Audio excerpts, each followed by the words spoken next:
So why should we, as a society, care about sustainability at all? It's really simple. We should always ask what kind of a world we will leave for the future generations, to our children, to our grandchildren, and beyond. Civilizations that ask that question have gone on and continued, and civilizations that don't ask that question have perished. It's that simple. In the past, we've spent around $80,000 a month on electricity costs alone. Last year, our budget for utilities was close to $4 million. That's a substantial chunk. It's about 5% of the overall college budget, a little bit more. And the college is a leader, and sustainability is something that the college wants to set itself as an example for. If you can educate at the college level, you send out thousands of people every year to go out and make a difference, to purchase the right products, to reduce their consumption. So the college plays a role that very few institutions can do. In Marra Village, the new building that we're constructing will be the first one on our campus to meet LEED certification. There are some savings that have been put into place to, for example, change some of the boilers from petroleum to natural gas. Gas is one of the cleanest burning fuels that we use on campus, and they'll be independent from the campus steam system, which currently runs on either gas or oil. They produce less emissions. They're very high efficiency units, so even though we're churning out heat and hot water through this system, we'll actually use about 30% less. A number of things that we've done in recent years include things as simple as replacing windows.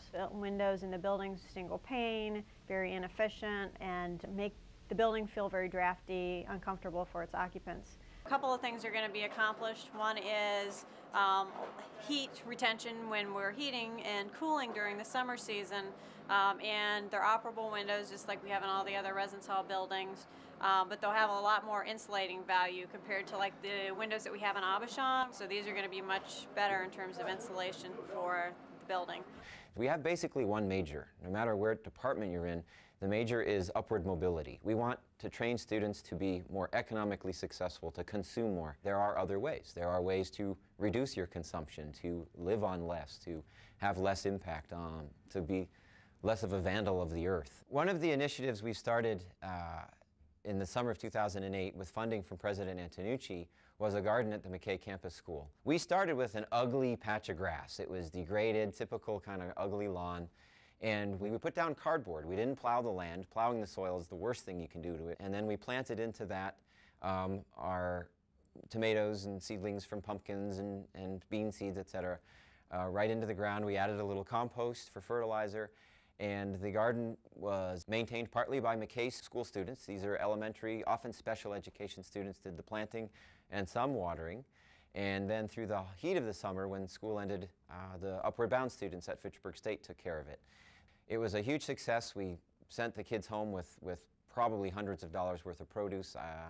They ate some in the classroom. They boiled beets. We got kids eating beets in the classroom. It was wonderful. So it was a real success. So what can students do to make the campus more sustainable with low cost? Let's look at one example at Fitchburg State. We have this electricity contest where the people in each building compete to see who can save the most electricity in the month of February, and we compare to the previous February. Individuals are asked to shut off lights, turn things off, right? We saved $2,000 a month in the dorms this year. We saved $4,000 a month in the dorms last year with this contest. You add it together, we're saving $6,000 a month in electricity costs from the dorms. Another good program is recycling. You save energy when you recycle. It takes less materials to make products from recycled materials than raw materials. Recycling that we put out is actually something that we actually measure. It doesn't cost the college to recycle because we have to pay to have trash removed anyways. We hauled away through the recycling process more than 100 tons of recyclables. A lot of people have this misconception that if I recycle, I'm sustainable, right? Fact is, recycling's a step in the right direction, but you haven't arrived, right? You're still consuming lots of stuff and using lots of resources. So if you lower your consumption, that's even more important than recycling. If I had to sum up what can you do simply is, in one word, think, all right? Think of the implications of what you do.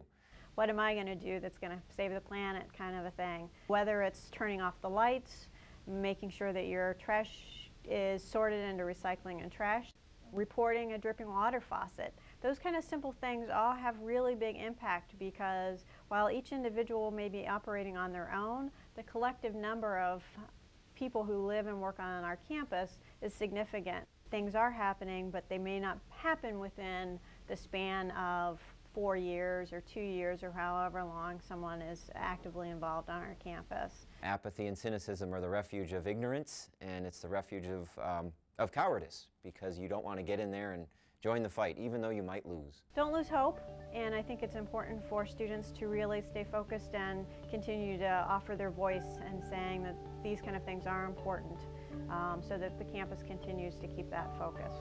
It's like kicking a 300-foot sponge. You're kicking and you're kicking, you're trying and you're not getting anywhere.